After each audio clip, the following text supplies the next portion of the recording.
Hola, hola, ¿qué tal a todos? Bienvenidos, bienvenidas a este canal de streaming de tecnología. Mi nombre es Maribel Mi nombre es Cecilia. y vamos a estar hablando de acerca de temas que nos fueron pidiendo en todas estas semanas. De ¿Punteamos alguno? todo, de todo. Innovación, el enfoque de Schumpeter, gestión de la innovación, plan de negocios, segmentación de mercado, design thinking, bueno, de todo. Bien, bárbaro. Y vamos a comenzar entonces a hablar de Schumpeter y vamos a tomar algunas de las teorías y todo lo que tiene que ver con el desarrollo económico y cómo se fundamenta, o sea, bajo tres pilares: la innovación, el desarrollo tecnológico y los cambios socioculturales. Pero también absorbe dos opiniones súper importantes. La de Marx, que es donde expone que los procesos económicos se hacen a través de forma orgánica, es decir, desde dentro del sistema, surgen ahí hacia afuera. Y Warlas toma también esa opinión, que tiene que ver con la noción del empresario. Un empresario, como dice Warlas, quizás pasivo, pero Schumpeter lo que hace es sustituirlo, convirtiéndolo como un agente activo dentro de lo que es el progreso económico. Entonces tenemos la innovación, que es la causa del desarrollo tecnológico, y también tenemos a ese empresario innovador que es el que tiene los medios y es el que tracciona ese proceso de innovación. Perfecto. ¿Seguimos? Perfecto, sí, muchas gracias Mari por la intro y les voy a estar contando acerca de otro concepto central de Schumpeter, que es el desarrollo económico. Siempre que hablamos de desarrollo es importante que se sepa que es de un país y no de una persona. El desarrollo económico es un proceso de transformación en donde lo más importante son los cambios tecnológicos y sociales. Por ejemplo, si un país crece en la producción de computadoras o de una nueva tecnología, es un cambio netamente cualitativo porque tiene mucho más valor ese producto. ¿Y vos, Mari, nos puedes explicar a lo que se refiere el crecimiento económico? Sí, con lo que es el crecimiento económico habla sobre el aumento progresivo dentro del mismo sistema, es decir, no produce cambios en el funcionamiento de la economía, es decir, mayor producción, más consumo, más inversión, es decir, estos factores expanden de por sí con asociado a factores como el aumento de la población o con el aumento del capital. Perfecto.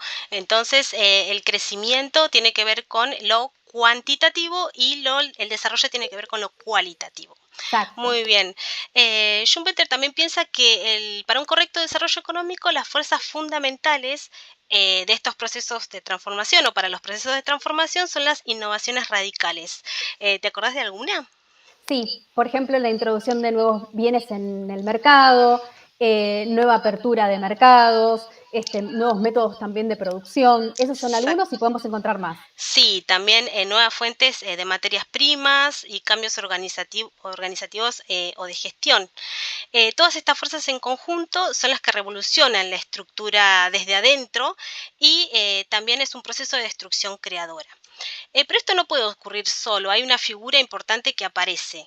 ¿Cuál es? Sí, recién hablábamos sobre el rol del empresario innovador, quién es quien promueve estas innovaciones radicales y tiene los medios, y hablamos sobre una palabra clave que es traccionar, es decir, puede combinar incluso estas innovaciones y es quien debe producir constantemente nuevas innovaciones, o sea que tiene un rol que es fundamental. Perfecto. Y por último, yo les traigo el concepto de determinismo tecnológico, que para Schumpeter, para nuestro autor, las causas del desarrollo económico son dos: la innovación y las fuerzas socioculturales. Pero como se hizo un poco más de énfasis en lo que es la innovación, hay algunas corrientes que piensan que la sociedad queda en segundo plano, lo cual Schumpeter hace una crítica a esto porque para él, si bien es importante también la innovación, es muy importante también la sociedad. Por eso él pone esta figura del empresario innovador. Y bueno, y con esto damos por cerrado el primer bloque y nos encontramos muy pronto. Bueno, y continuamos con este segundo bloque. Estuvimos hablando sobre un término muchas veces en el bloque anterior, hablamos sobre innovación. Y ahora nos vamos a apoyar en el texto de Rogers, que él nos ayuda a entender un poquito de qué se trata esto que se llama innovación, lo define como una idea, como una práctica o como un objeto que se percibe como nuevo para un individuo, pero no necesariamente tiene que ser nuevo para todo el mundo, sino más bien se tiene que percibir como nuevo. Tomé un ejemplo como puede ser Mercado Pago, que fue una innovación en la forma en la que se utiliza esa metodología de pago, ¿no? A través de un pago digital. Claro. Y también contamos con la teoría de la difusión de las innovaciones, que nos ayuda a atender la adaptación de una nueva innovación durante un tiempo específico en los miembros de una sociedad. Una innovación no tiene por qué ser o solo mejorar lo existente, sino que, por ejemplo, tiene que adaptarse a la cultura en donde va a aplicarse. Algunas personas son más abiertas que otras a estos cambios y a estas adopciones de la innovación. ¿Nos querés contar algo de eso, Mari? Sí, con respecto a las adopciones de la innovación, cómo lo hacen las organizaciones y las personas, Roger nos lo trata de explicar a través de este ciclo, ¿no? Donde están en el margen izquierdo aquellos que son innovadores, que son los que toman el riesgo de introducir y difundir la innovación. Después llegan aquellos que son líderes de opinión, que son los adoptantes tempranos, que ellos son los que lo adoptan por primera vez, esa innovación, y que también tienen esa opción de persuadir a otros. Después luego tenemos a la mayoría temprana, que son como, en realidad, no quieren correr esos riesgos y tienen Son los que como, leen las reseñas. claro, exacto, y que tienen cierta resistencia a los cambios. Perfecto. También tenemos la mayoría tardía, que son los que adoptan la innovación muy tarde y por alguna necesidad. Se les rompió algo o lo necesitan por algo específicamente y solo ahí la adoptan. Y después tenemos a los rezagados que directamente hasta son críticos con las innovaciones y no las adoptan para nada. También podemos seguir con la innovación sostenida y desplazante. Exacto. En lo que es la innovación sostenida, está dirigido a aquellos clientes que se sitúan en los niveles superiores del mercado, que todo el tiempo están necesitando nuevas prestaciones, o sea, todo el tiempo exigen una actualización, un upgrade. Y después tenemos aquellos desplazantes, esas innovaciones desplazantes que no ofrecen los mejores productos para sus clientes, sino más bien quedan en productos que son más económicos, más simples, de menor calidad. Bien, y seguimos hablando de innovación y les contamos que la innovación también es cualquier idea que reúna tres características: novedad, adopción y valor. Si bien hay ideas que no engloban las tres cosas, para que sea una innovación tienen que englobar las tres, como por ejemplo la invención del bypass de la mano del doctor René Favoloro. Tuvo una gran adopción porque hasta hoy se sigue utilizando. Una novedad en su momento porque fue algo disruptivo lo que él descubrió. Y luego también tiene mucho valor porque obviamente salvó y sigue salvando muchas vidas. Entonces vamos a ver también luego algunas clasificaciones de las innovaciones. Em, Exacto. En las innovaciones podemos encontrar algunas que son abiertas o cerradas. En el caso de las que son abiertas, son las que son como colaborativas, es decir, se apela a la contribución de la sociedad para poder mejorar y son parte de eso. Y después las cerradas, que muchas veces las organizaciones lo que hacen es que utilizan recursos propios para la creación de esas innovaciones. Claro, también tenemos las orgánicas y las inorgánicas que son bastante parecidas. Las orgánicas se desarrollan con los recursos propios de la empresa y las inorgánicas son dos tecnologías que se unen y generalmente la innovación ahí se suele dar más rápido, ¿no? Y también podemos seguir con las disruptivas y la incremental.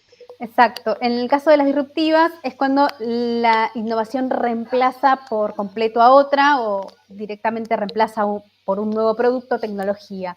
Podemos mencionar la Nintendo Wii, que modificó la manera de jugar, es decir, ya no se hacía por joystick, sino se hacía por sensores de movimiento. Eso fue una innovación disruptiva. Y si no, las incrementales, que es donde la innovación se va haciendo como de manera progresiva. Y así damos por finalizado nuestro segundo bloque. Quédate ahí que ya volvemos con más. Bienvenidos a este nuevo bloque. Vamos a hablar de algunos conceptos que pueden llegar a confundirse un poco. Innovación e invención, ¿es lo mismo?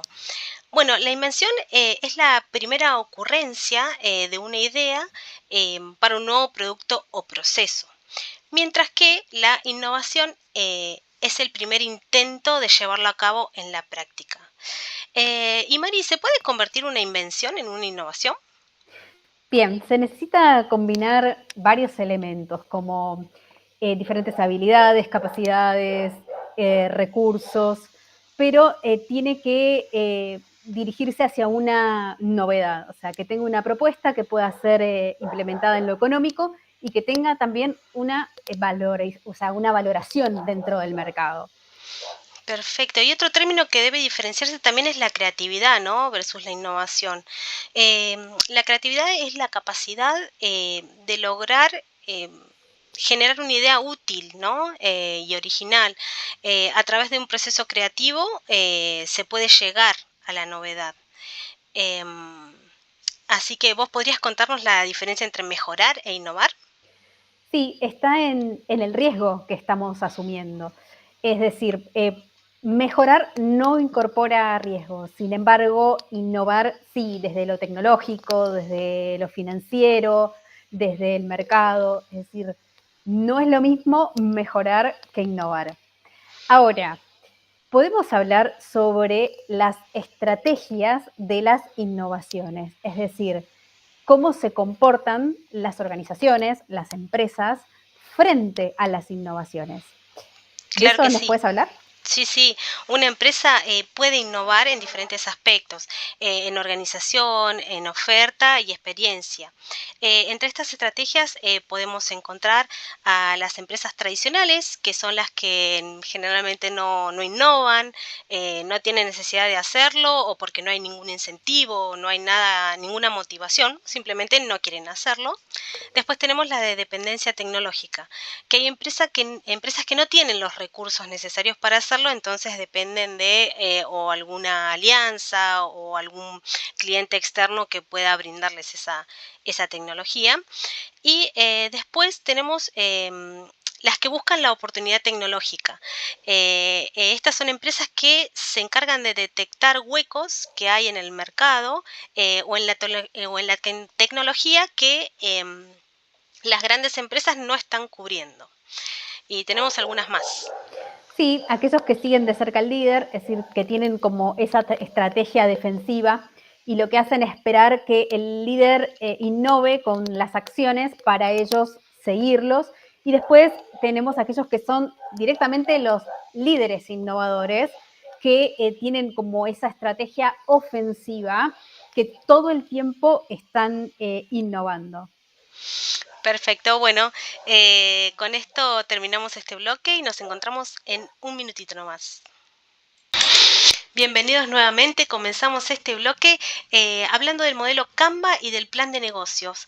Mari, ¿puedes contarnos un poco para qué sirve este modelo? Sí, el modelo Canvas lo que hace es analizar los distintos componentes que generan valor en el modelo de negocios. Lo hace a través de un esquema que tiene 9 bloques que son de fácil y rápida lectura. Clarísimo, y además ordena como de manera visual el negocio para los empleados, para los propietarios y también para los posibles inversores. El gráfico del modelo consta de dos partes.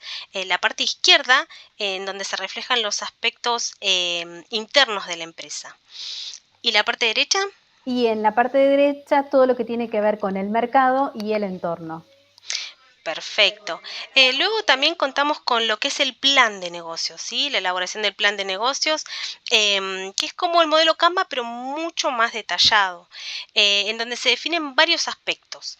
Entre los más importantes podemos destacar el negocio en sí, que es lo primero que se debe escribir, es la esencia de la empresa, en donde va a estar la misión, la visión, los objetivos, los valores y todo a mediano y largo plazo.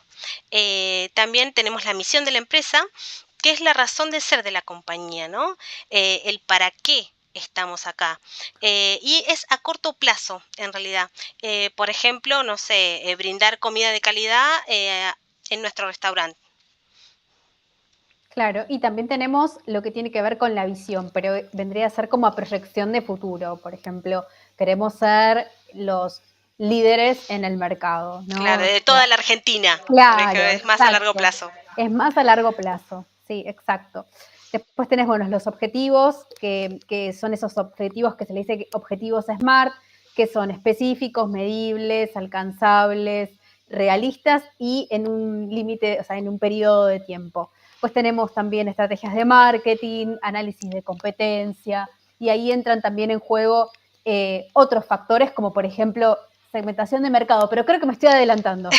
Sí, sí, sí. Bueno, hablando de estrategias de marketing, quédense ahí que en el siguiente bloque vamos a hablar un poquito más. Estamos nuevamente con un tema muy interesante que es la segmentación de mercados, pero antes de empezar tenemos que saber qué es el mercado. Bien, el mercado, ¿qué es? Es la existencia de un conjunto de personas que tienen una necesidad de un producto o de un servicio. Ahora, es importante para definir al mercado el interés, en los ingresos, el acceso y la cualificación de los individuos. Perfecto, entonces la segmentación de mercado es dividir el mercado para saber a dónde dirigir mi producto o mi servicio. Si no segmento bien el mercado, no se tiene clara la comunicación, entonces cómo hablo o qué colores uso. Bueno, existen también varios niveles de mercado. Por ejemplo, el global, que es el que engloba a los compradores reales y a los potenciales. El potencial, que son los que muestran interés en mi producto o servicio, y también el disponible, que son los consumidores que tienen interés, tienen el ingreso y tienen el acceso. Bien, también existe este mercado disponible, pero sumamos cualificado. Y esos son los conjuntos de consumidores que tienen los ingresos, el interés, el acceso y la cualificación o sea, para esos productos determinados. Pues tenemos el mercado objetivo, que es en realidad el mercado disponible, cualificado al que queremos dirigirnos directamente. Y después el mercado penetrado son aquellos consumidores que ya han comprado determinado producto o servicio, pero nosotros queremos retenerlo. Excelente. Otro tema del que podemos hablar también es de la demanda. La demanda es el volumen total de productos que sería adquirido por un mercado en un periodo de tiempo determinado. La demanda tiene diferentes estados. ¿Puedes recordar alguno, Mari? Sí, tenemos la demanda negativa, que cuando una parte importante del mercado, o sea, no acepta ese producto. Después tenemos la demanda inexistente, que es que en este momento, o sea, en el momento la oferta del producto no tiene el interés, la aceptación para el mercado. Y después tenemos la demanda latente, que cuando hay consumidores potenciales, es decir, existen para cierto producto, pero este todavía no está, no existe. Y también tenemos otras clases. Existe la demanda decreciente, que es la que cae progresivamente la demanda del producto. La demanda irregular, que sube o baja dependiendo de la estación del año o también del clima. Y también la demanda en exceso, que es superior a la capacidad de oferta que puede dar una empresa o un servicio. Y bueno, y con este último tema damos por finalizado este bloque y quédense ahí que todavía tenemos más. Ya vamos llegando al final de este programa y hablaremos de Design Thinking o pensamiento de diseño. ¿Cuál es el concepto? ¿Para qué sirve? Bien, el pensamiento de diseño es una forma de resolver problemas centrándose primero en las personas y sus necesidades reales, creando soluciones que mejoren su vida. Se aplican técnicas para entender la necesidad del usuario y se parte siempre desde un problema, es decir, no desde una idea. Es a la inversa de lo que conocemos. Perfecto. Y bueno, para representar el design thinking hay un gráfico que representa el proceso en 5 pasos. Está el ciclo de entender, que es la empatía más la definición. Después está el de explorar, que es la ideación y el prototipado. Y después está la de probar, que es lo del testeo. Se prueba una y otra vez hasta encontrar la mejor solución posible. Lo bueno es que esto no es lineal, digamos, no es una línea que debe cumplirse rígidamente, sino que es iterativo. Si nos equivocamos, podemos volver para atrás. Si llegamos hasta el prototipado y nos dimos cuenta que el problema no era el correcto, podemos volver. Es decir, se puede volver ir para atrás en cualquier momento. Y también tenemos las técnicas de inmersión. Exacto. Uno de los conceptos del design thinking es investigar en profundidad y se puede hacer a través de una fase de inmersión. Por ejemplo, en el gráfico que vemos en la derecha, donde están las pirámides, nos sirve para identificar y entender el problema y no quedarnos solamente en la superficie. Voy a mover un cachitito la pantalla, un minutito, para que se vea mejor. Y aquí podemos ver todo lo que es la superficie, lo que es la profundidad, lo que las personas dicen y piensan que está en la parte superior. Siempre se utilizan técnicas como por ejemplo las entrevistas y eso es lo que está en cuanto al conocimiento, es lo que está explícito o observable, es decir, que es de fácil entendimiento. Después, cuando vamos hacia lo profundo, también nuestras técnicas tienen que ser más profundas y ahí podemos ver aquellas cosas que hacen o usan y también ver todo lo que está de manera tácito. Lo que es tácito es lo que ya está parte en la profundidad y son cosas que no son obvias y está todo detrás de lo que dicen y lo que hacen los individuos. Eso tácito es lo que hacen, sienten o saben. Está muy atado a las emociones, lo que a veces las personas no pueden expresarnos con las palabras en realidad. Y lo último, lo que es lo latente, que está bien en lo profundo, son aquellas creencias, las motivaciones profundas y ocultas. O sea, es importante seguir alguna de las técnicas, por ejemplo, no sé, se me ocurre el diagrama de Ishikawa, que es el diagrama de espina de pescado, donde uno va colocando los por qué y poder encontrar la raíz de los problemas, ¿no? Ese es un ejemplo, pero hay muchas técnicas en realidad para encontrar la raíz de los problemas o las necesidades de los clientes. Excelente, excelente explicación. Y bueno, entonces para cerrar este streaming, bueno, hemos hablado de varios temas, temas importantes y esperemos que toda esta información sea de ayuda para tu emprendimiento, para tu negocio. Así que bueno, nos estamos yendo y nos vamos despidiendo. Hasta la próxima.